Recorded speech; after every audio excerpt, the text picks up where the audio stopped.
kumusta na ka itong sitwasyon sa itong mga inmates ng karon na init ang panahon?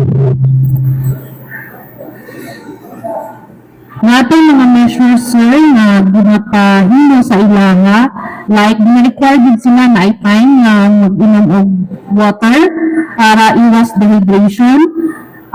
Continue sa ato ang Health Service Division na mag-conduct og orientation sa ato ang mga jails para i-orient sila or hatagan pa sila mga impormasyon para maiwasan ang mga dehydration and kung sa ang mga measures na dapat himuon kung tingali na may mga insidente or na magputay mga jail nurse sa every jail.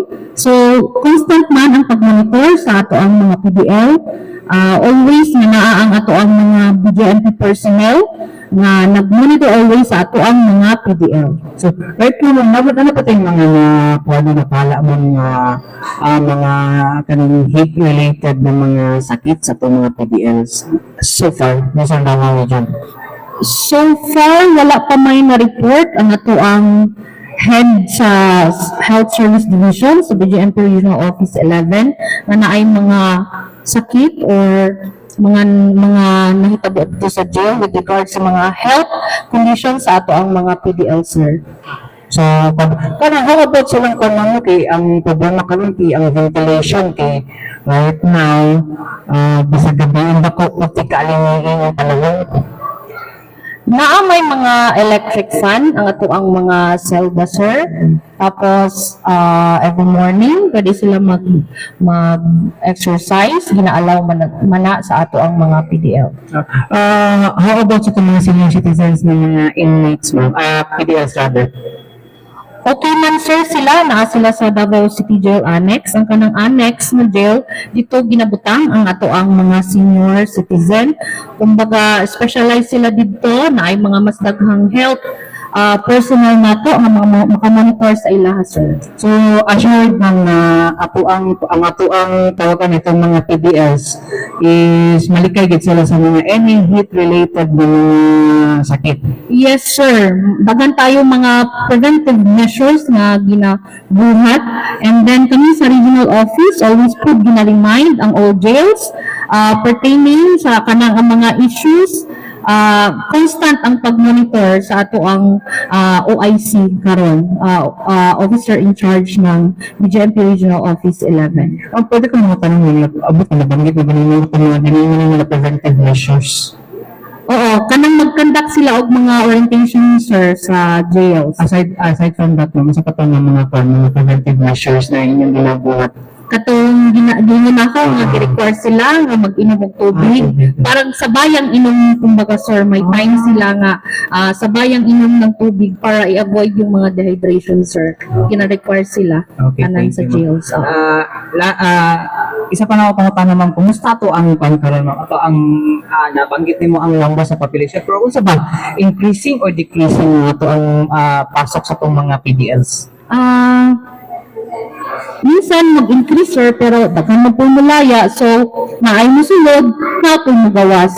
So, maintain lang siya nasa 5, more or less diha lang yung madagan 5,000, region-wide na siya. So, i-compare mo sa data from last year, ma'am? Last year, wala pa na ako compare, sir, but baka naatay data, balikan ta ka, sir, kung naay data last year, i-compare na ko karon.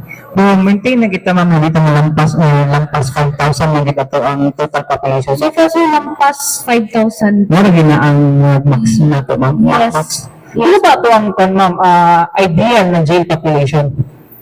Ang atuang ideal naman diri ang congestion rate diri sa Congestion rate. sa city jail, sir, congested yun siya by 516%. Kaya nga naatay Wangan City Jail dito sa may Kalinan. Update dito is phase 1, 100% completed. But dili pa siya pwede po yan kaya gina-workout pa ang water connection, ang light dito. Yes, opo. So katulad ang nakita namo nga makasulbad sa congestion rate labi na sa Davao City Jail kay sila gid ang pinakadaghan of jail population. So kana ang possible na solution yun para dili na congested ang ato ang PDL. So, andun karon mo wala gyud pa tong water line gihapon nato sa Yes, oo. So, water drainage kay karon matawag pa siya nga unhabitable pa. So, dili pud ta basa-basa nga ibalhin nato dito atong mga PDL nga wala pa dyan tarong na tubig o importante ang light. Ano pa ang mangsunod dito ma'am na or ang target na population dito ma'am if ever na mahuman to? If ever na mahuman dito, i-check na ko sir diri ha. Sige. Kung ang ano. Kung naapay ano. But so far sir, di pamatanan na mo ang sa logistics and operations, dili na adjusted. If ever na mobalhin ning 2,000 plus na PDL from Davao City Jail presently nga naa sa Davao City Jail karon, kung ibalhin man sila dito sa Wangan, 2 hectares kasi ang ano ang palawakon o daghan po ang mga selva dito sir. Maibo na gid sila. Okay, thank you ma'am. Okay. Okay. So far, okay naman po tayo dito sa BGNP Regional Office 11 and all the 11 jails within our jurisdiction. Wala naman pong reports ng mga insidente. At saka tuloy pa rin yung ating usual na operation. Nagbabantay ng mga PDL natin. Hatid sila sa mga courts, in-escortan kung may mga hearings sila. So just a quick update lang.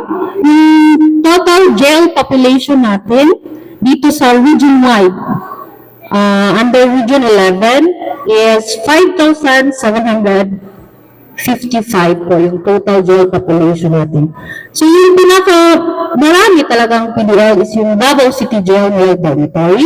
At saka yung pinakamaliit naman is yung Tagum City Jail Female Dormitory na may 21 lang na PDL. So may tatlo tayong jails dito sa Davao City, ang Davao City Jail Male Dormitory, Davao City Female Jail, at saka Davao City Jail Annex. So sabi ko na nga, yung pinakamataas na jail population is yung Davao City Jail with a total jail pop of 2,835.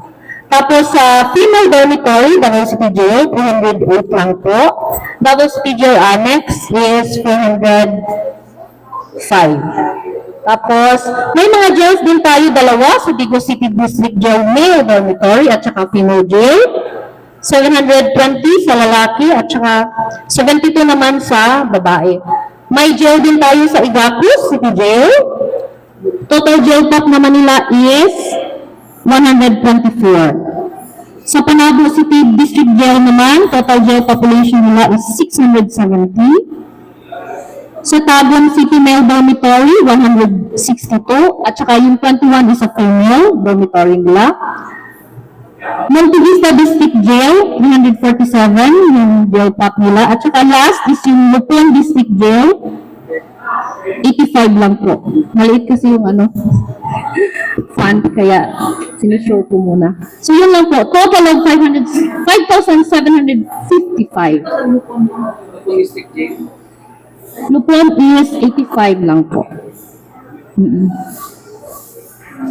As of May 11, 2026 po yung data na ito.